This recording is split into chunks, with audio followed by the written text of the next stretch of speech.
ദുആ ഉണ്ടായിരിക്കും. ഈ മഹത്തായ സമാപന സമ്മേളനത്തിന് സ്വാഗതം പറഞ്ഞ് ആശംസിക്കുന്നതിന് വേണ്ടി CH തയ്യിബ് ഫൈസി അവരുടെ ആദരപൂർവ്വം ക്ഷണിക്കുന്നു.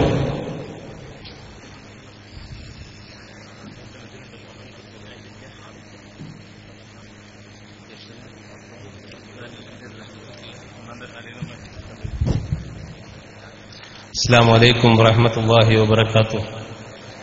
بسم الله الرحمن الرحيم.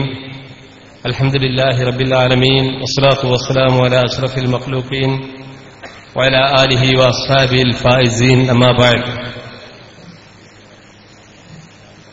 വേദിയിൽ അണിനിരുന്ന പ്രഗത്ഭരായ നേതാക്കളെ, ആരെയും പേരെടുത്ത് പറയുന്നില്ല, ഇവിടെ ഒരുമിച്ച് കൂടിയ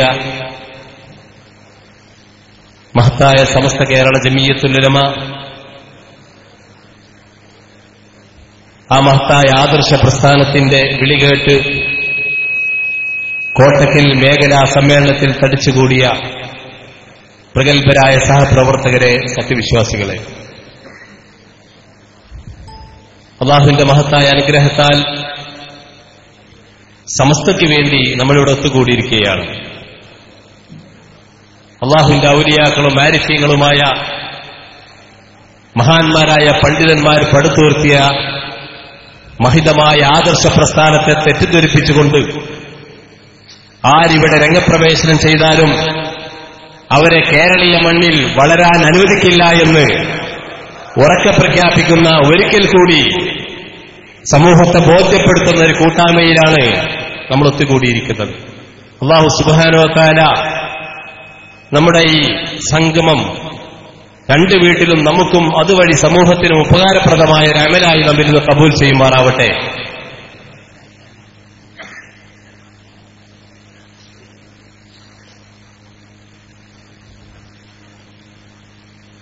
ജീവിക്കൽ ഖൈറാകുന്ന കാലത്തോളം അല്ലാഹുവിന്റെ പൊരുത്തത്തിലായി മഹത്തായ സമസ്ത കേരള ജമിയത്തുൽ ഉലമയുടെ കീഴിൽ അച്ചടക്കത്തോടുകൂടി ദീനിനു വേണ്ടി ഖിദ്മത്ത് ചെയ്ത് ജീവിച്ച് മരിക്കൽ ഖൈറാകുന്ന സമയം നമ്മുടെ മഹാരഥന്മാരായ ഉസ്താദന്മാർ നമ്മെ വിട്ടുപിരിഞ്ഞു പോയതുപോലെ ലാ ഇലാഹ ഇല്ലല്ലാഹ് എന്ന കലിമത്ത് തൗഹീദ് ഉച്ചരിച്ച് സ്വർഗ്ഗം കണ്ട് ചിരിച്ച് മരിച്ച് നാളെ ജന്നാത്തുൽ നഈമിൽ മഹാന്മാരോടൊപ്പം നമ്മുടെ ബന്ധപ്പെട്ടവരോടൊപ്പം ഒരുമിച്ച് കൂടാൻ അല്ലാഹു നമുക്ക് ഭാഗ്യം നൽകി അനുഗ്രഹിക്കുമാറാവട്ടെ. ഇത് കോട്ടക്കൽ മേഖല സമസ്ത കേരള ജമിയത്തുൽ ഉലമയുടെ അനുയായികൾ സംഘടിപ്പിച്ചൊരു കൂട്ടായ്മയാണ്. ഇന്നിവിടെ 2:15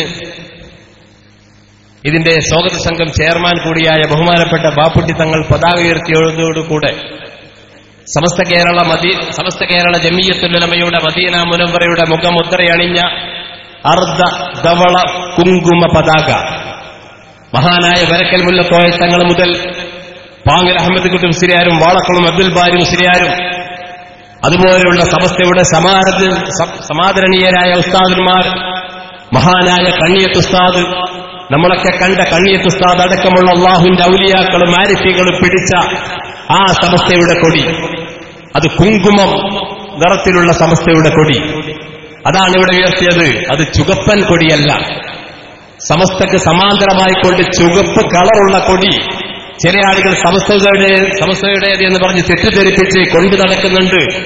അതല്ല ഇവിടെ ഉയർത്തിയത്. സമസ്തയുടെ മഹാനായ വരക്കൽ മുല്ലക്കോയത്തങ്ങൾ മുതൽ വന്യരായ ഉസ്താദന്മാർ നമുക്ക് പിടിച്ചു തന്ന, അവർ കാണിച്ചു തന്ന പതാകയാണ് ഇവിടെ ഉയർത്തിയത് എന്ന് ഞാൻ അനുസ്മരിക്കുകയാണ്. അതിനുശേഷം 2-3 പ്രൗഢോജ്ജല പ്രഭാഷകരുടെ പ്രഭാഷണങ്ങൾ ഇവിടെ നടന്നു. ഞാൻ ഓർത്തുപോവുകയാണ്, സമസ്തയിൽ പ്രശ്നമുണ്ടായ കാലത്തിന് ശേഷം ആ കാലം മുതൽ ബഹുമാനപ്പെട്ട സമസ്ത കേരള ജമിയത്തുൽ ഉലമയുടെ വേദിയിൽ കാര്യമായി പ്രസംഗിക്കാനൊന്നും ആളില്ലാത്തൊരു കാലഘട്ടമുണ്ടായിരുന്നു.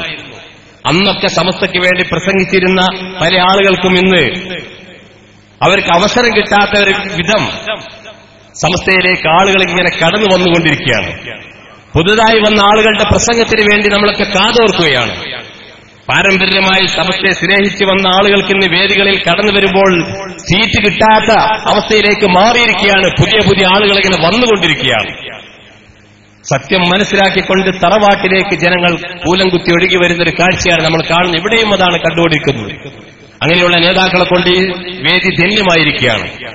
ഒരുപാട് നേതാക്കൾ ഇവിടെയുണ്ട്, കൂടുതൽ പറയാൻ സമയമില്ല. ബഹുമാനപ്പെട്ട ഇസ്മായിൽ സഖാഫി തോട്ടുമുക്ക് ഇവിടെ പ്രസംഗിക്കാനുണ്ട്.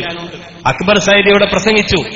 കാന്തപുരവുമായി വളരെ അടുപ്പമുണ്ടായിരുന്ന നേതാവായിരുന്നു. കണ്ണൂർ ജില്ലയിലെ SSFന്റെ ഉന്നത ജില്ലാ തലത്തിലുള്ള നേതാവായിരുന്നു അടുത്ത കാലം വരെ. അദ്ദേഹമാണ് ഇവിടെ എത്തിയിരിക്കുന്നത്. അതുപോലെ ഏറ്റവും നല്ല കിതാബിയായ, അവരേറ്റവും മാതൃകാ മുദരിസ് എന്നും കിതാബ് തരുന്ന പണ്ഡിതനെന്നും അവർ വിശേഷിപ്പിക്കുന്ന പൊന്മലയുടെ പോലും ശിഷ്യനായ ബഹുമാനപ്പെട്ട സൈദി കിതാബ്, അവര് പല നേതാക്കളുടെ ശിഷ്യനായ സൈദി ഇവിടെ പ്രസംഗിച്ചു. ബഹുമാനപ്പെട്ട ഡോക്ടർ സലീം നദ്വി ഇവിടെ എത്തിയിട്ടുണ്ട്. ഞാൻ ഏറ്റവും കൂടുതൽ സന്തോഷവാനാണ്. പട്ടിക്കാട് ജാമിയ നൂരി അറബി കോളേജിൽ ഞങ്ങളൊക്കെ പഠിക്കുന്ന കാലത്ത്, പ്രശ്നമുണ്ടായ കാലത്ത്, പട്ടിക്കാട് എന്റെ കൂടെയുള്ള പല സഹപ്രവർത്തകരുടെയൊക്കെ ഉണ്ട്, അതിൽ പങ്കാളികളായ ആ പ്രശ്നമുണ്ടായ കാലത്ത് ബഹുമാനപ്പെട്ട ഉസ്താദന്മാരെ ധിക്കരിച്ച് കൂക്കി വിളിച്ച് ഗനോവ ചെയ്ത ഒരു പറ്റ ശിഷ്യന്മാരെ ഉസ്താദന്മാർ ജാമ്യയിൽ നിന്ന് പുറത്താക്കിയപ്പോൾ സലീം നദ്വി ഒരിക്കലും ആ കൂട്ടത്തിൽ പോകേണ്ടവനായിരുന്നില്ല. ആ കൂട്ടുകെട്ടിന് അടിമപ്പെട്ടുകൊണ്ട് അവര് പിടിച്ചിറക്കിയപ്പോൾ കൂടെ പോയി. കൂടെയുള്ളവരൊക്കെ മർക്കസിലേക്ക് പോകണമെന്ന് പറഞ്ഞപ്പോൾ സലീം നദ്വി പറഞ്ഞു, ഞാൻ മർക്കസിലേക്കില്ല, മർക്കസിലേക്ക് പോകാൻ വേണ്ടി ഞാൻ ഇറങ്ങിയിട്ടുമില്ല എന്ന് പറഞ്ഞു. ഞങ്ങളൊക്കെ അന്ന് പറഞ്ഞിരുന്നു, സലീം എങ്ങനെ ഇതിൽ പെട്ടുപോയി, ഞങ്ങളെ കൂടെ എന്റെ ക്ലാസ്സിൽ പഠിച്ചവനാ, എന്റെ കൂടെ പഠിച്ചവരാ. പക്ഷേ ഉസ്താദന്മാരുള്ള ബഹുമാനം കൊണ്ടിതാ നമ്മുടെ തറവാട്ടിലേക്ക് വീണ്ടും തിരിച്ചു വന്നിരിക്കുകയാണ്.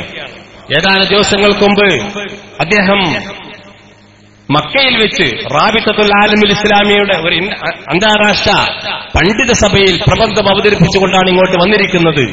കഴിഞ്ഞ പ്രാവശ്യം പ്രബന്ധം അവതരിപ്പിക്കാൻ പോയപ്പോഴൊക്കെ മറുഭാഗത്തായിരുന്നു, അവരുടെ പ്രതിനിധിയായിക്കൊണ്ടാണ് പറഞ്ഞയച്ചിരുന്നത്. ഇന്ന് അദ്ദേഹം തറവാട്ടിലേക്ക് തിരിച്ചു വന്ന് നാം അഭിമുഖീകരിക്കാൻ ഇവിടെ കാത്തിരിക്കുകയാണ്. പേരെടുത്ത് പറയാത്ത ഒരുപാട് ആളുകളുണ്ട്. എന്നാൽ ഏറ്റവും കൂടുതൽ നാം മാതൃകയാക്കേണ്ട കാന്തപുരം അബൂബക്കർ മുസ്ലിയാരുടെ രണ്ടാമത്തെ മകളുടെ ഭർത്താവ് ബഹുമാനപ്പെട്ട അബ്ദുൽ ബാരി ഉസ്താദിനായിരിക്കുന്നു ഇവിടെ. കാന്തപുരത്തിന്റെ മരുമകൻ എന്ന് പറയുമ്പോൾ ചിലർ പറയും അത് പെങ്ങളുടെ മകനാണ്, മരുമകനാണെന്ന്. അല്ല, ഒന്നാമത്തെ മകളുടെ ഭർത്താവ് സി ആണെങ്കിൽ രണ്ടാമത്തെ മകളുടെ ഭർത്താവ് അബ്ദുൽ ബാരി മുസ്ലിയാർ ഇതാ ഇവിടെ ഇരിക്കുന്നു. അദ്ദേഹത്തിന് പറയാനുള്ളത്, കാന്തര ഭാഗത്തിലുള്ളവരോട് എനിക്ക് പറയാനുള്ളത്, നിങ്ങളൊക്കെ ഒരു പക്ഷേ നിങ്ങൾക്ക് വീട് വെച്ച് തന്നിട്ട്, നിങ്ങൾക്ക് ബിസിനസ്സിൽ പങ്കാളികളെ ഷെയർ തന്നിട്ട്, അല്ലെങ്കിൽ കാറ് തന്നിട്ട്, ആ ഭൗതികമായ താല്പര്യം കണ്ടുകൊണ്ടാണ് നിങ്ങൾ ഈ മുടിയും ഒക്കെ സത്യമാണെന്ന്, വ്യാജമുടിയാണെന്ന് ബോധ്യപ്പെട്ടിട്ട് പോലും അതിൽ അള്ളിപ്പിടിച്ചു നിൽക്കുന്നത് എങ്കിൽ, കോടീശ്വരനായ കാന്തപുരത്തിന്റെ മകള് കോടിക്കണക്കിന് ഭൂഷത്തിന്റെ ഉടമയായ ആ മകളുടെ സമ്പാദ്യം വലിച്ചെറിഞ്ഞുകൊണ്ട് യഥാർത്ഥ സമസ്തയുടെ പാതയിലേക്ക് വന്ന അബ്ദുൽ ബാരി മുസ്ലിയാരെ നിങ്ങൾ മാതൃകയാക്കണമെന്ന് കൂടിയാണ് എനിക്ക് പറയാനുള്ളത്. ആ മഹാൻ ഇവിടെ ഇരിക്കുന്നുണ്ട്. അങ്ങനെയുള്ള ഒരുപാട് നേതാക്കളെ കൊണ്ട് ഈ വേദി ധന്യമാണ്. നമ്മുടെ നേതാക്കളെ കുറിച്ചൊന്നും ഞാൻ പറയുന്നില്ല. സമസ്തയുടെ മുഷാവർ നേതാക്കളുണ്ട്, മറ്റ് പലരുമുണ്ട്. ഈ സദസ്സിനുള്ള ചുരുക്കം ചില കാര്യങ്ങൾ മാത്രം പറയാണ്. 1954 സുന്നിയോജന സംഘം എന്ന സംഘടന രൂപീകൃതമായത്. 1954 കാന്തപുരം AP അബൂബക്കർ മുസ്ലിയാർ സമസ്ത കേരള ജമിയത്തുലമയിലേക്ക് കയറി വരുന്നത് 1974 കാന്തപുരം കയറി വരുന്നതിന്റെ 20 കൊല്ലം മുമ്പുണ്ടാക്കിയ സുന്നിയോജന സംഘം. ആ സുന്നിയോജന സംഘം അതിന്റെ പ്രഥമ യൂണിറ്റ് വാളക്കുളം പുതുപ്പറമ്പിലാണ് ഉണ്ടാക്കിയത്. അബ്ദുൽ ബാരി ഉസ്താദ് സമസ്തയുടെ പ്രസിഡന്റായ കാലത്ത് ആദ്യമായി അതിൽ മേൽഘടകം ഉണ്ടാക്കിയത് തിരൂർ താലൂക്ക് കമ്മിറ്റിയായിരുന്നു. ആ തിരൂർ താലൂക്ക് കമ്മിറ്റിയുടെ യോഗം വിളിച്ചത് ബഹുമാനപ്പെട്ട ഐദ്രോസ് ഉസ്താദും SM ജിഫിരി തങ്ങളുമായിരുന്നു. പ്രഥമ താലൂക്ക് കമ്മിറ്റിയുടെ പ്രസിഡന്റ് MM ബഷീർ ഉസ്താദായിരുന്നു. ആ ബഷീർ ഉസ്താദും ഐദ്രോസ് ഉസ്താദും ജിഫിരി തങ്ങളും എടരിക്കോട് ബഹുമാനപ്പെട്ട VT അബ്ദുൽ കോയ തങ്ങളും KV മുഹമ്മദ് മുസ്ലിയാരും KP ഉസ്മാൻ സാഹിബും അടക്കമുള്ള ഒരു നിവേദക സംഘമാണ് ആദ്യമായി സുന്നിയോജന സംഘത്തിന് വേണ്ടി ഒരു പര്യടനം നടത്തിയത്. നിങ്ങളുടെ കയ്യിൽ SVSന്റെ എല്ലാ രേഖകളുമുണ്ട് എന്ന് ഇവിടെ സമ്മേളനത്തിൽ ഞങ്ങൾ പറഞ്ഞല്ലോ. ആ ദയവായ രേഖകളും എടുത്ത് പരിശോധിച്ച് നോക്കണം. ആരാണ് SVS ആദ്യമായി കർമ്മരംഗത്തിറങ്ങിയ പ്രവർത്തകർ? ആ മഹാന്മാരായ പണ്ഡിതന്മാർ അബ്ദുൽ ബാരി ഉസ്താദിന്റെ പ്രാർത്ഥനയ്ക്ക് ശേഷം വാളക്കുളം പുതുപ്പറമ്പിൽ ഒരു പര്യടനം നടത്തുകയാണ്. തിരൂർ താലൂക്കിന്റെ മുക്കുമൂലകളിൽ ഇറങ്ങിച്ചെന്ന് മഹല്ല് കമ്മിറ്റികളും പള്ളികളും മദ്രസകളും അറബി കോളേജുകളും സ്ഥാപിച്ചുകൊണ്ട് ആ പര്യടന സംഘം വയനാട്ടിലേക്ക് പുറപ്പെടുകയാണ്. ബഹുമാനപ്പെട്ട വാണിയമ്പലം അബ്ദുറഹ്മാൻ മുസ്ലിയാരും അതുപോലെ മറ്റു പല പണ്ഡിതന്മാരും വയനാട്ടിൽ അവരെ സ്വീകരിച്ചു. അതിനുശേഷം കോഴിക്കോട് ജില്ലയിൽ വന്നു. ഈ കെ ഹസൻ മുസ്ലിയാർ, ശംസുൽ അടക്കമുള്ള നേതാക്കൾ അവരെ സ്വീകരിച്ചു.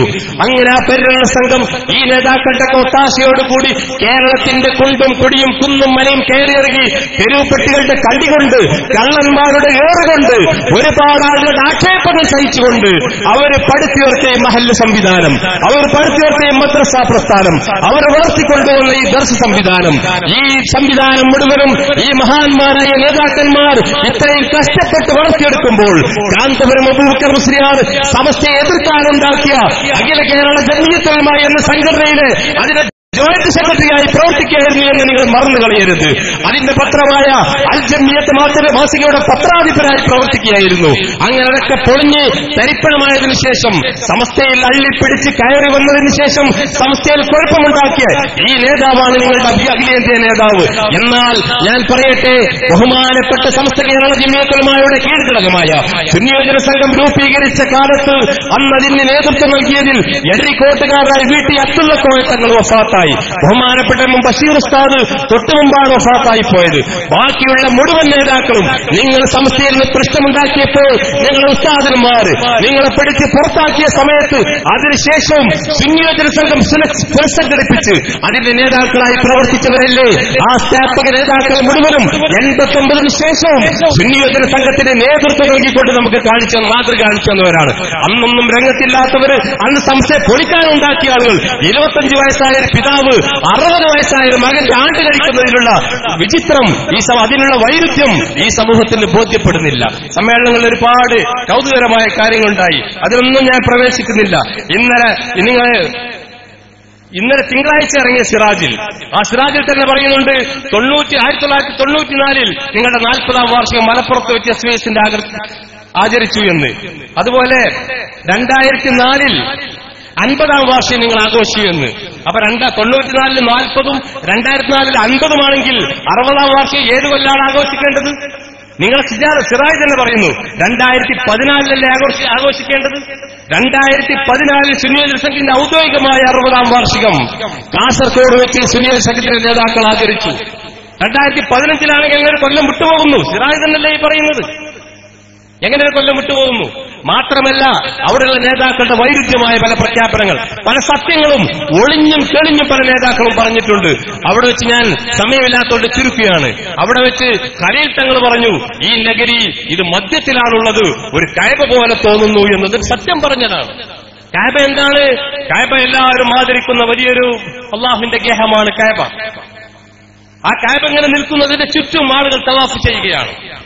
എന്നതുപോലെ കാന്തപുരം എന്ന വലിയൊരു നേതാവ് ഒരു കറുത്ത മുഖംമൂടിയിട്ട് അങ്ങനെ ഇരിക്കുന്നു.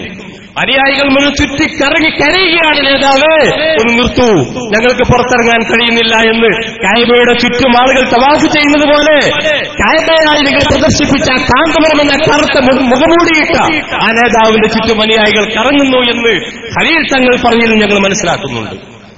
നിങ്ങൾ സിറാജിൽ വന്നു, പൊന്മള അവിടെ വെച്ച് പറഞ്ഞു, സത്യം തുറന്നു പറയാൻ ഞങ്ങൾ ആരെയും മടിക്കുകയില്ല എന്ന്. ആ മുടി വേഗമാണ് എന്ന് പരസ്യമായി പറഞ്ഞ പൊന്മള ആ സത്യം ഇനി തുടരുമെന്നാണ് ആ പറഞ്ഞതിന്റെ അർത്ഥം.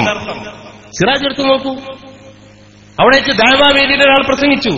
അയാൾ പറഞ്ഞു, നമ്മളെ പല ആളുകളും ഉസ്താദുമാരെ പള്ളിയിലേക്ക് മഹല്ലത്തിൽ വേണമെന്ന് പറയും. പ്രസംഗമൊക്കെ ക്ലിപ്പിൽ പിന്നെ കേട്ടാൽ മതി, കേൾപ്പിക്കാൻ സമയമല്ല. പക്ഷേ പല ഉസ്താദുമാരെ ക്ഷണിക്കുമ്പോൾ പറയും പ്രസംഗിക്കുന്ന ആളുകൾ വേണ്ട എന്ന് പറയും. ഓല മഹലിനെ കുറിച്ചാണ് പറയുന്നത്. എന്താ കാരണം? പ്രസംഗിക്കാൻ തുടങ്ങിയാൽ മഹലിൽ പോയി കുഴപ്പമുണ്ടാക്കുന്നത് കൊണ്ട് പ്രസംഗിക്കുന്ന ആളുകൾ വേണ്ട എന്നാണ് ഇപ്പൊ പല മഹലിലും ആവശ്യപ്പെടുന്നതെന്ന് അവർ തന്നെ സമ്മതിക്കുകയാണ്. കുഴപ്പമുണ്ടാക്കിക്കൊണ്ടിരിക്കുന്നു മഹല്ലുകളിൽ. ഇങ്ങനെയുള്ള പല കാര്യങ്ങളും. അവിടെ CM ഇബ്രാഹിം വന്ന് പ്രസംഗിച്ചു. അദ്ദേഹം പറഞ്ഞ എനിക്ക് ഒരൊറ്റ ആഗ്രഹം, ഈ വേദി കണ്ട് എനിക്കുള്ള ഒരൊറ്റ ആഗ്രഹം, ഇനി ആ ഷയർ മുബാറക്ക് എന്ന പള്ളിക്ക് തറക്കല്ലിടുന്ന ഒരു വേദിയിൽ പങ്കെടുക്കണമെന്നാണ് ആഗ്രഹം. മുമ്പിട്ട് തറക്കല്ലോ പ്രസംഗം കേട്ടു നോക്കൂ. മുമ്പിട്ടതപ്പോ എന്താണ്? ഇദ്ദേഹം പറഞ്ഞു, മലപ്പുറത്ത് കൂടി നമ്മുടെ കുറച്ചാൾക്കാർ കൂടി വന്നു. നമ്മുടെ ആമില സംഗമത്തെ കുറിച്ചാണ് പറഞ്ഞത്. സാധു റോഡ് സൈഡിൽ നിന്ന് കാണല് ആ ഖലീൽ തങ്ങളുടെ കേന്ദ്രമാണ്. അവിടെ കുറച്ച് മൂത്രയിക്കാൻ കുറച്ച് കുട്ടികൾ പോലെ ബസ് നിർത്തിയിട്ടുണ്ട്. അതായിരിക്കും കണ്ടിട്ടുണ്ടാകുക. മലപ്പുറത്തെ കുറിച്ച് പരിചയമൊന്നുമില്ലല്ലോ. 10,000-ഓളം ആമില ബഹുമാനപ്പെട്ട സയ്യിദ് ഹൈദർ ശിഹാബ് തങ്ങളുടെ നേതൃത്വത്തിലൂടെ സമ്മേളിച്ചതിനെ കുറിച്ച് കളിയാക്കിയാ പറഞ്ഞു. ഒരുപാട് വൈരുദ്ധ്യമായ പ്രഭാഷണങ്ങൾ. ഈ സിറാജിൽ തന്നെ നിങ്ങൾക്കറിയാം 3000 ജ്യൂസിന്റെ പാക്കറ്റ് 3000 ജ്യൂസിന്റെ പാക്കറ്റ് സഫുവ വോളണ്ടിയർമാർക്ക് മാത്രം വിതരണം ചെയ്തു. അപ്പൊ അതിന്റെ എണ്ണത്ര? സിറാജ് എടുത്ത് നോക്കുമ്പോൾ ഇവിടെ ഉണ്ട് സിറാജ്. ക്യാമ്പ് പ്രതിനിധികൾക്ക് 3000 ജ്യൂസിന്റെ പാക്കറ്റ് വിതരണം ചെയ്തു. അപ്പൊ എത്ര ക്യാമ്പിലുള്ളത്? സിറാജാ പറയുന്നത്. എന്നിട്ട് വീണ്ടും വീണ്ടും ഒഴിച്ചു കൊടുത്തു ആ കുപ്പിക്ക് തന്നെ. ഉണ്ടാക്കി ചെലവാണ്ടേ? എടരിക്കോടുള്ള കച്ചവടക്കാർ പറയുന്ന സാധനങ്ങളൊക്കെ ബാക്കിയാക്കാൻ ബിരിയാണിയൊക്കെ 10 രൂപയൊക്കെ ഞങ്ങൾ വിറ്റത്.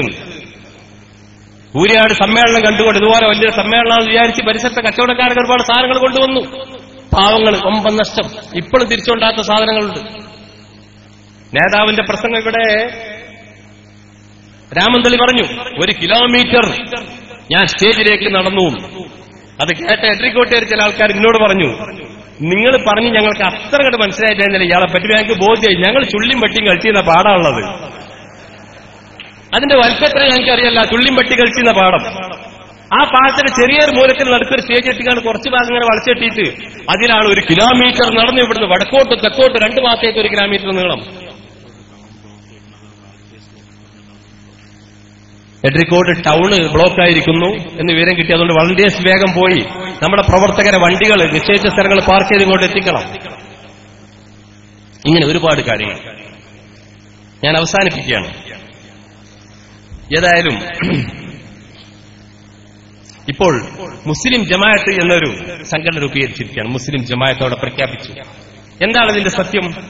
എടരിക്കോടാണ് സമ്മേളനം നടന്നത്. പക്ഷെ എടരിക്കോട് മഹല്ല് കമ്മിറ്റി ആ സമ്മേളനത്തെ പിന്തുണയ്ക്കുന്നില്ല. എടരിക്കോട് മഹല്ല് കമ്മിറ്റിയുടെ ഭാരവാഹികൾ മുഴുവനും ഇതായ വേദിയിലിരിക്കുന്നു.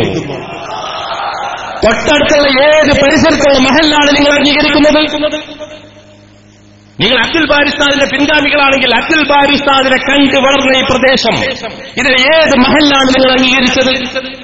അവിടെ മുജാഹിദുകാർ സമ്മേളനം നടത്തിപ്പോയി. നാട്ടുകാർക്കൊന്നും ഒരു ബന്ധവുമില്ല. ഇങ്ങനെ ആരൊക്കെയോ സമ്മേളനം നടത്തുന്നു. പക്ഷേ എടരിക്കോട് മഹലിന്റെ ഉത്തരവാദപ്പെട്ടവർ പറഞ്ഞു, സമസ്തയുടെ 90ാം വാർഷികം എടരിക്കോട് മഹലിൽ നടത്തണമെന്ന് ആവശ്യപ്പെട്ടുകൊണ്ടിരിക്കുക. പക്ഷേ നേതാക്കളാണ് തീരുമാനിക്കേണ്ടത്. ഏത് മഹലാണ് നിങ്ങൾ അംഗീകരിക്കുന്നത്? മുഴുവൻ ഭാരവാഹികൾ ഈ വേദിയിലുണ്ട്. എടരിക്കോട് മഹല്ലത്തിന്റെ ഭാരവാഹികൾ ആളുകൾ. ഇങ്ങനെ മഹല്ലുകൾ അംഗീകരിക്കാത്തൊരവസ്ഥയിൽ വന്നപ്പോ മഹല്ല് ജമാഅത്ത് ഉണ്ടാക്കാൻ തെക്കും വടക്കുമൊക്കെ മഹല്ല് ജമാഅത്തുകളാണ്. അതിനെ കയറിക്കൂടാനുള്ള തന്ത്രമായേക്കാം. പക്ഷേ സമുദായം അത് മനസ്സിലാക്കിയിരിക്കുന്നു, തിരിച്ചറിഞ്ഞിരിക്കുന്നു, സമ്മതിക്കില്ല. ഞാൻ കൂടുതലൊന്നും പറയുന്നില്ല. പിന്നെ അവർ പല സമ്മേളനങ്ങളും നടത്തി, പല തൊഴിലാളികളുടെയും സമ്മേളനങ്ങൾ. ഇത് നടത്തുമ്പോൾ എനിക്ക് ഓർമ്മ വരുന്നൊരു സത്യം, സമസ്തയിൽ പ്രശ്നമുണ്ടാകുന്ന കാലത്ത് എറണാകുളത്ത് ഒരു സമ്മേളനം നിശ്ചയിച്ചു. സമസ്ത മുശാവറ നിർത്തിവെക്കണമെന്ന് പറഞ്ഞ് സമസ്ത സമ്മേളനം ധിക്കാരപരമായി നടത്തി. അപ്പോൾ എറണാകുളത്ത് ബഹുമാനപ്പെട്ട സമസ്ത കേരള ജമിയത്തും ഔദ്യോഗികമായ ഒരു സമ്മേളനം പ്രഖ്യാപിച്ചു. ആ സമ്മേളനത്തിന്റെ പ്രചരണത്തിന് വേണ്ടി പട്ടിക്കാട് ജാമിയയിൽ നിന്ന് ഉസ്താദുമാര് പറഞ്ഞയച്ചതുകൊണ്ട് 2 ആഴ്ചയോളം ഞാൻ എറണാകുളത്ത് ക്യാമ്പ് ചെയ്ത് അവിടെ പ്രചരണം നടത്തിയിരുന്നു. ബഹുമാനപ്പെട്ട എം എം മൊയ്തീൻ ഉസ്താദിന്റെയും പരീഷ് സാഹിബിന്റെ ഒക്കെ നേതൃത്വത്തിൽ അവിടെ പ്രചരണം നടത്തിയിരുന്നു. രാത്രിയാകുമ്പോൾ ഞങ്ങൾ എറണാകുളം അങ്ങാടി ഞങ്ങൾ ചുറ്റി നടക്കും. ആ സമയത്ത് അവിടെ വലിയ കമാനങ്ങൾ, എറണാകുളം സമ്മേളനത്തിന് വേണ്ടി കമാനങ്ങൾ കെട്ടിപ്പൊക്കുന്നുണ്ടാവും. നിങ്ങൾ നിഷേധിക്കുന്നു? അന്ന് അതിന്റെ സാക്ഷികളായ എറണാകുളത്തെ ആളുകളെ ഹാജരാക്കാൻ ഞങ്ങൾ തയ്യാറാണ്. അങ്ങനെ കമാനങ്ങൾ കെട്ടിപ്പൊക്കുമ്പോൾ CITയുടെ ആളുകളാണ് ആ കുപ്പായം മുണ്ടൊക്കെ മടക്കി തുണി മടക്കി കുത്തി ആ ഷാളും തോളിലിട്ട് CITക്കാരാണ് കമാനം കെട്ടിപ്പൊക്കുന്നത്. ഞങ്ങൾ പതുക്കെ ചെന്ന് ചോദിച്ചു, അല്ല ഈ സമ്മേളനങ്ങളുടെ ബന്ധം? ഉസ്താദന്മാരെ ഞങ്ങൾക്കതൊന്നും അറിയില്ല, ഞങ്ങളെ പാർട്ടി പറഞ്ഞതാണ്. പാർട്ടി പറഞ്ഞ കിട്ടും. അപ്പൊ ഞങ്ങൾ പരിചയപ്പെട്ടു. നിങ്ങളാരാ? ഞാൻ ചെത്ത് തൊഴിലാളി ആണ്. ഞാൻ ചെത്ത് തൊഴിലാളിയാണ് പറഞ്ഞ ഒരാൾ. CITന്റെ ആളുകളാ. ചെത്ത് തൊഴിലാളി സമ്മേളനം വരെ ആ കാലഘട്ടത്തിൽ നടത്താൻ നിങ്ങൾ യോഗ്യരാണ്. ഇപ്പൊ നടത്തി. പിന്നെ വേറെ ഒരു തൊഴിലാളി പറയാൻ ഈ വേദി അനുവദിക്കുന്നില്ല. ബോംബെയുടെ ചില തെരുവുകളിലൊക്കെ ഒരു തൊഴിലാളിയുണ്ട്. അത് ബലൂണിലൂടെയൊക്കെ സമൂഹം ബോധ്യപ്പെടുത്തിയതാണ്. അത് നേരിട്ടുള്ള ഇജാസിയത്തിലൂടെ അണികൾ നടപ്പാക്കിക്കൊണ്ടിരിക്കുന്നു. അതും ഒരു പക്ഷേ നടന്നിട്ടുണ്ടാകാം. ഇങ്ങനെ പല തൊഴിലാളികളുടെ സമ്മേളനങ്ങൾ എന്തൊക്കെയാണ് വെച്ച് വിളമ്പുന്നത്. ഏതായാലും ഇങ്ങനെയൊക്കെ നടത്തിയാലും സമൂഹം ഇത് തിരിച്ചറിഞ്ഞിരിക്കുന്നു. ഇനിയും ഒരുപാട് ആളുകളിതാ കൂട്ടത്തോടെ വന്നുകൊണ്ടിരിക്കുകയാണ്. അതുകൊണ്ട് എനിക്ക് പറയാനുള്ളത്, നമ്മുടെ സമസ്തയുടെ പ്രവർത്തകരാണ്. ഈ നഗരി ബഹുമാനപ്പെട്ട PP ഉസ്താദിന്റെ പേരിലുള്ള നഗരിയാണ്. സമസ്തയ്ക്ക് വേണ്ടി ജീവിച്ച് മരിച്ചുപോയ മഹാൻ. ഒന്നും ഉസ്താദ് സമസ്ത കൊണ്ട് സമ്പാദിച്ചിട്ടില്ല. നമ്മുടെ ഉസ്താദുമാരൊക്കെ അങ്ങനെയാണ്. അബ്ദുൽ ബാരി ഉസ്താദിന്റെ നാട് വാളക്കുളത്ത് പോയി നോക്കൂ. 965 ലക്ഷക്കണക്കിന് ഒരു ഭൂസ്വത്തിന്റെ ഉടമയായ അബ്ദുൽ ബാരി ഉസ്താദ് വഫാത്താകുന്ന സമയത്ത് ഏതാനും നാണയ തുണ്ടുകൾ മാത്രമേ ബാക്കിയുള്ളൂ. ഒക്കെ സമസ്തയ്ക്ക് വേണ്ടി ചെലവഴിച്ചു. ബഹുമാനപ്പെട്ട ഐദറൂസ് ഉസ്താദിനെ പോയി അന്വേഷിച്ചു നോക്കൂ. സ്വന്തം മക്കളെ അവകാശത്തിൽ നിന്ന് കിട്ടിയ സ്വത്ത് വിറ്റുകൊണ്ട് മക്കളെ കെട്ടിച്ച് അവകാശമായി കിട്ടിയ സ്വത്ത് പോലും നഷ്ടപ്പെടുത്തിക്കൊണ്ട് സമസ്തയ്ക്ക് വേണ്ടി ജീവിച്ച് മരിച്ച നേതാവ് വീട്ടി അബ്ദുള്ള കോയ തങ്ങൾ ഇവിടെയുള്ള സമസ്തയുടെ നേതാവാണ്. ബഹുമാനപ്പെട്ട ചാപ്പനങ്ങാടി ബാപ്പു മുസ്ലിയാർ ഈ പ്രദേശത്തുള്ള സമസ്തയുടെ നേതാവാണ്. ബഹുമാനപ്പെട്ട ഐദറൂസ് ഉസ്താദ് പറഞ്ഞൊരു കഥ കൂടി പറഞ്ഞ് ഞാൻ അവസാനിപ്പിക്കുകയാണ്. ചാപ്പനങ്ങാടി ബാപ്പു മുസ്ലിയാർ കോട്ടക്കൽ പാലപ്പുറ പള്ളിയിൽ ഹൽവത്തിനിരിക്കുന്ന കാലം, അദ്ദേഹം വാതിലടിച്ച് ഇബാദത്തെടുക്കുന്ന കാലത്ത് ഐദറൂസ് ഉസ്താദിന്റെ ഉസ്താദുമാരിൽപ്പെട്ട ഒരു ഉസ്താദുമാരുടെ പരമ്പരയിൽപ്പെട്ട ഒരാൾ അഖില കേരള ജമിയത്തുൽ ഉലമായിൽ പ്രവർത്തിക്കാൻ വേണ്ടി പറഞ്ഞു. ഉസ്താദ് ഒരിക്കലും മനസ്സ് സമ്മതിക്കുന്നില്ല. കാരണം അബ്ദുൽ ബാരി ഉസ്താദിന്റെ ശിക്ഷണത്തിൽ വളർന്ന ആളാണ്. പക്ഷെ ഉസ്താദ് പറഞ്ഞാൽ എന്ത് ചെയ്യും, ഒരു മറുപടി പറയണ്ടേ എന്ന് വിചാരിച്ച് ചാപ്പനങ്ങാടി ഉസ്താദ് പറഞ്ഞാൽ സ്വീകരിക്കാമെന്നും പറഞ്ഞ് ചാപ്പനങ്ങാടി ഉസ്താദിനെ തെരഞ്ഞുപോയി. പാലപ്പുറ പള്ളിയിൽ ഹൽവത്തിനിരിക്കുന്ന സമയമാണ്. അന്ന് ഐദറൂസ് ഉസ്താദിന്റെ പിതാവ് തന്നെയാണ് അവിടുത്തെ മുദരിസും ഖത്തീബൊക്കെ. അങ്ങനെ ഒരു 10-11 മണിക്കാണ് പോകുന്നത്. പകല് പള്ളിയിൽ ആരും ഇല്ലാത്ത സമയമാണ്. പാലപ്പുറ പള്ളിയിൽ പോയി നോക്കിയാൽ അറിയാം, പടിപ്പുര കയറി ഒരുപാട് സ്റ്റെപ്പ് കയറി പോകണം പള്ളിയിലേക്ക്. പടിപ്പുര ഇങ്ങനെ കയറി പോകുമ്പോൾ തന്നെ വരാന്തിയിൽ ഒരാൾ നിൽക്കുന്നത് പോലെ തോന്നി. ചെന്ന് നോക്കിയപ്പോൾ ബഹുമാനപ്പെട്ട ചാപ്പനങ്ങാടി ബാപ്പു മുസ്ലിയാർ ഐദറൂസ് ഉസ്താദിനെ കാത്തു നിൽക്കുകയായിരുന്നു. അങ്ങോട്ട് ചെന്ന് സലാം പറഞ്ഞു. അസ്സലാമു അലൈക്കും എന്ന് സലാം പറഞ്ഞപ്പോൾ വഅലൈക്കും മുസ്സലാം വറഹ്മത്തുള്ളാഹി എന്ന് പറഞ്ഞുകൊണ്ട് ഉടനെ തിരിച്ചു പറഞ്ഞു, സമസ്തയിൽ ഉറച്ചു നിൽക്കണം, സമസ്തയ്ക്ക് വേണ്ടി പ്രവർത്തിക്കണം. അത് അല്ലാഹുവിന്റെ ഔലിയാക്കളും ആരിഫീങ്ങളും ഉണ്ടാക്കിയതാണ്. അതല്ലാത്തതൊക്കെ ഇവിടെ നശിച്ചു പോകുമെന്ന് പറഞ്ഞ് അകത്തേക്ക് കയറി വാതിലടച്ചു എന്നാണ് പറയുന്നത്. ഈ ബഹുമാനപ്പെട്ട ചാപ്പനങ്ങാടി ഉസ്താദിന്റെ ശിക്ഷണത്തിൽ വളർന്ന പ്രദേശമാണിത്. നിങ്ങൾക്ക് പുതിയൊരു സുന്നത്ത് ജമാഅത്ത് വല്ല സമ്മേളനം നടത്തിക്കൊണ്ട് 1 കിലോമീറ്ററോളം ഗേറ്റ് സ്റ്റേജിക്ക് നിറഞ്ഞ അത്ര ബുദ്ധിമുട്ടിയൊന്നും പറഞ്ഞു കൊടുക്കേണ്ട ആവശ്യമില്ല. ഇവർക്കറിയാം സമസ്ത എന്താണെന്ന്. അതുകൊണ്ട് ഞാൻ അവസാനിപ്പിക്കുന്നു. ഞാൻ എന്റെ വിഷയത്തിലേക്ക് കടക്കുകയാണ്. ഇവിടെ ഒരുപാട് പറയാനുണ്ട്. ബഹുമാനപ്പെട്ട കുഞ്ഞുമാൻ ഉസ്താദ് ഇവിടെ ഇരിക്കുന്നുണ്ട്. ഓക്കെ ഉസ്താദിന്റെ 1ാമത്തെ മകളുടെ ഭർത്താവാണ്. പുതിയാപ്പളാന്ന ഒലക്ക വിളിച്ചിരുന്നത്. കുഞ്ഞുമാൻ ഇരിക്കുന്നുണ്ട്. മൂപ്പരോട് ഓക്കെ ഉസ്താദൊക്കെ പറഞ്ഞിരുന്നു, മരിക്കോളം പറഞ്ഞിരുന്നു, ഏഫിനെ പിരിവെടുത്താൻ പറ്റും, നിങ്ങൾ കിതാബും ഫത്യം വേണമെങ്കിൽ ജയന്തി മോചനത്തിൽ പോയിക്കോളിയെന്ന് ചോദിച്ചു. ഇതായിരിക്കുന്നു 1ാമത്തെ മകളുടെ തന്റെ പ്രിയപ്പെട്ട മകളെ കല്യാണം ചെയ്തു കൊടുത്ത കുഞ്ഞുമാൻ മുസ്ലിയാർ. ആ മകൾ വഫാത്തായതിനു ശേഷമാണ് മറ്റൊരു കല്യാണം ചെയ്തത്. എത്ര തെളിവുകൾ.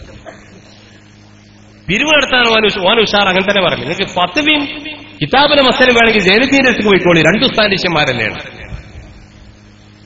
പുതിയ പ്രസിഡന്റിനെ കുറിച്ച് ആ സിറാജിൽ, ഇന്നലത്തെ സിറാജിൽ, തിങ്കളാഴ്ച ഇറങ്ങിയ സിറാജിൽ മഹത്വം പറഞ്ഞ കൂടുതൽ പറഞ്ഞിട്ടുണ്ട്.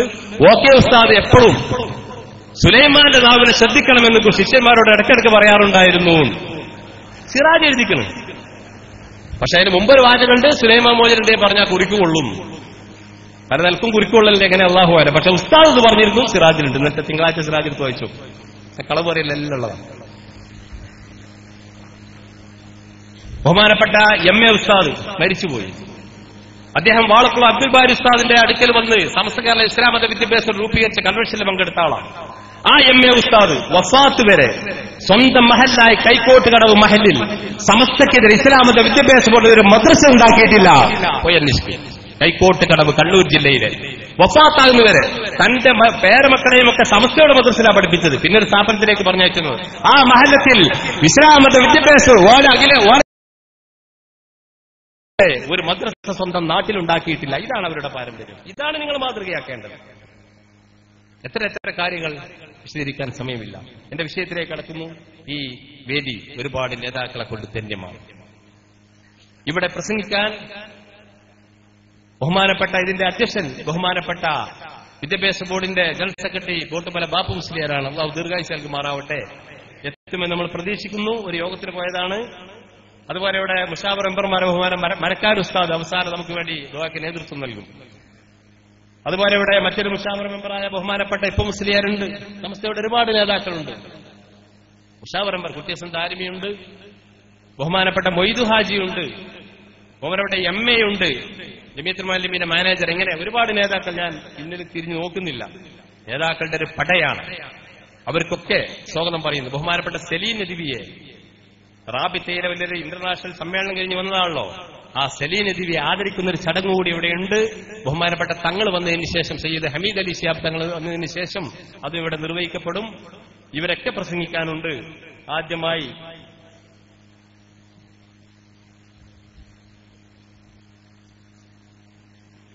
ആദ്യമായി സംസാരിക്കുന്ന അബ്ദുൽ ബാരി ഉസ്താദാണ്.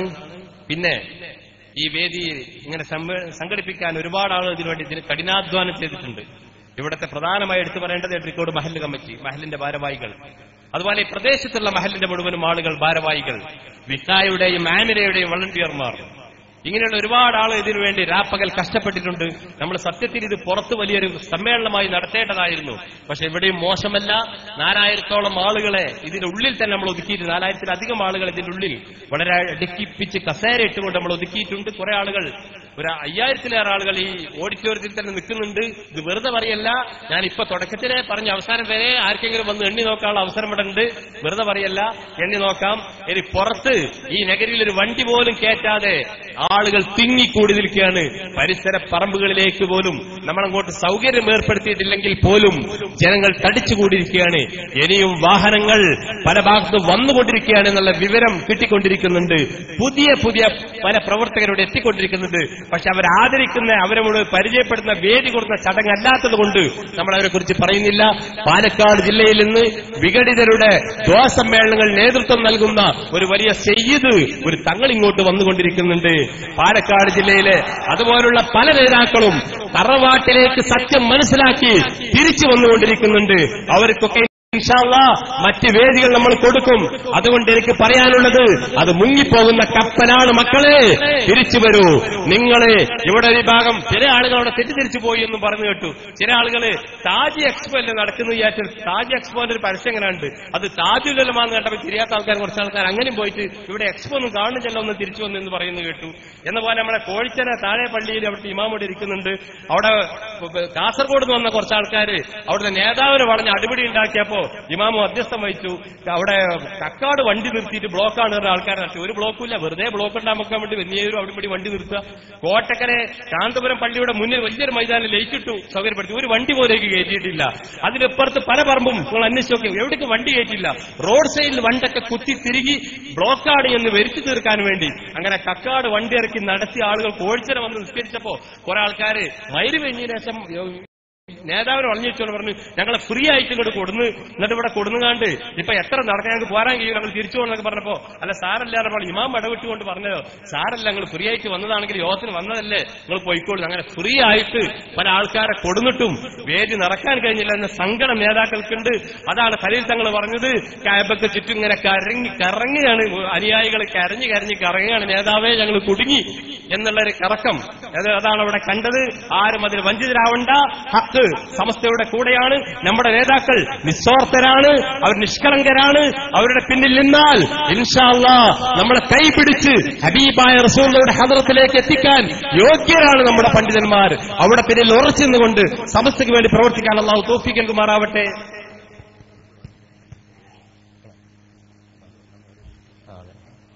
അത് ബഹുമാനപ്പെട്ട മരക്കാർ ഉസ്താദിന് ക്ഷീണുണ്ട്, അവസാനം വരെ ഇരിക്കാൻ ബുദ്ധിമുട്ടാണ്. അപ്പോൾ ഉസ്താദിന്റെ ദുആ ആദ്യം നടക്കുന്നുണ്ട്. അതിനുശേഷം ഇവിടെ ബഹുമാനപ്പെട്ട അബ്ദുൽ അമീദ് ഫൈസി അമ്പലക്കടവ് വന്നുകൊണ്ടിരിക്കുന്നുണ്ട്. അബ്ദുൽ സമദ് പൂക്കോട്ടിൽ ഇങ്ങോട്ട് വന്നുകൊണ്ടിരിക്കുന്നുണ്ട്. അതിനൊക്കെ പുറമെ നമ്മുടെ ബഹുമാനപ്പെട്ട കക്കുപ്പടി അഷ്റഫി, അദ്ദേഹം സമ്മേളനത്തിന്റെ വിചിത്രമായ പല കാര്യങ്ങൾ അപ്പടി ഒപ്പിയെടുത്തുകൊണ്ട് ഇവിടെ അവതരിപ്പിക്കും. അതിനുവേണ്ടി കക്കുപ്പടിയും ഇങ്ങോട്ട് വന്നുകൊണ്ടിരിക്കുന്നുണ്ട്. അതൊക്കെ കഴിഞ്ഞിട്ട് വേണം നിങ്ങൾ തിരിച്ചു പോകാനെന്ന് പറഞ്ഞുകൊണ്ട് ഞാൻ ഇവിടെ കൂടി എല്ലാവർക്കും സ്വാഗതം ആശംസിച്ചുകൊണ്ട് നമ്മുടെ ഈ കൂട്ടായ്മ ഒരുപാട് കഷ്ടപ്പെട്ട് ഒരുപാട് ദിക്കുകളിൽ നിന്ന് വന്ന നിങ്ങൾക്കൊക്കെ എങ്ങനെയാണ് സ്വാഗതം പറയേണ്ടതെന്ന് എനിക്കറിയില്ല. നിങ്ങൾക്കൊക്കെ സ്വാഗതം പറഞ്ഞോടെ ഭക്ഷണം തന്ന ആളുകളുണ്ട്, ഒരുപാട് സംഭാവന നൽകിയ ആളുകളുണ്ട്. അവർക്കൊക്കെ അർഹമായ പ്രതിഫലം അല്ലാഹു നൽകുമാറാവട്ടെ എന്ന് ദുആ ചെയ്തുകൊണ്ട് എല്ലാവരും ഒറ്റ വാക്കിൽ സ്വാഗതം പറഞ്ഞുകൊണ്ട് ഞാൻ അവസാനിപ്പിക്കുന്നു. അസ്സലാമു അലൈക്കും.